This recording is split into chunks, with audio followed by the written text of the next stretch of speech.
Right, I'm with Donny Rennalls. Put a bit of pressure back on Bedfont today with a 1-0 win over North Greenford. What are your thoughts on our game, how we played, and anyone stand out for you?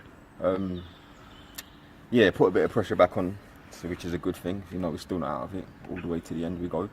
I think today's game, we started very well. Like I said, we're still that kind of end of season kind of thing floating about sort of thing. So we come out the blocks early, good 20 minutes, and then I think the game seemed to get a bit easy for us when we took our foot off the gas. So we made it a bit harder than what it should have been.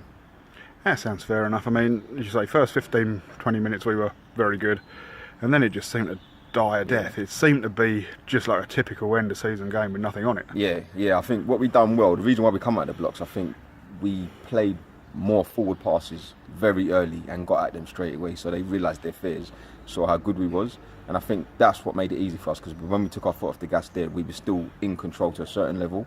But at 1-0, teams are always in it, so you know you always run the risk of making a mistake near the end because teams think they've got something to believe in when we should have killed it 3 or 4 by half time. Yeah, that's true. I mean, Michael had a couple of good chances that he didn't score.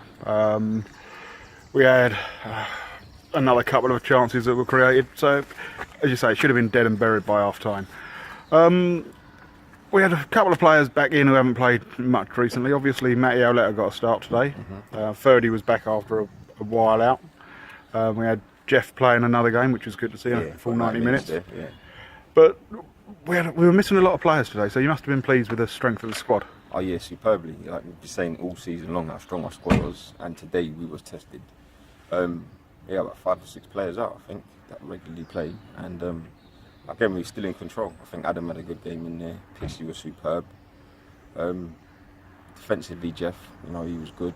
Like I said, getting through 90 minutes is always good for him. So yeah, there's a lot of positives inside there. Yeah, you say we had 6 or so out. I mean, Ollie came in goal for Michael. Hastings was in for Owen. DCS missed out. Tanton was still injured. Farrell was still suspended. The list goes on. Yeah. But obviously, when you look at the bench, it looked a little bit of an inexperienced bench. Okay, you got Arnie, who's after about 7 years still approaching his 100th game. We had John Luke, who's looked good, another teenager. Mason Seagroatt, who hasn't really played much for us, but again, one of the under-21s. So it was, and obviously Dan Dean. It was a good mix of experience. Very. I think Mason coming on proved that as well. He come on, got a good 15 minutes. He played well. Yeah, I mean that's the thing. We've often brought some of the 21s players on in the past, but they've only come on for sort of like 2 or 3 minutes, or they haven't really sort of looked to get involved in the game. Mason, I mean, he looked a bit nervy for the first 5 minutes, which is to be expected, yeah. But after that, he was slamming into tackles, winning headers, and he looked a bit of a player. Yeah, I think we've been watching Mason's progress for a couple of years now, and it's no surprise. It's just getting him over that hurdle of the rabbits in headlights sort of thing. But Mason, I think after about 3-4 minutes, once he hit the big tackle, which we know he can do, I think that was it. He was superb after that. So again, just trying to blood them in now. It's true. It's good to be able to bring someone like Dan Dean on as well. I mean, Dan obviously an experienced player, hasn't been around much. And he come on, he looked to have won a tremendous tackle for which he got booked, which seemed a little harsh. Move on to Monday.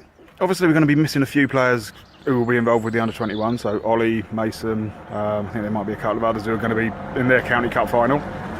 But we've got our own Southern Combination Cup quarter-final.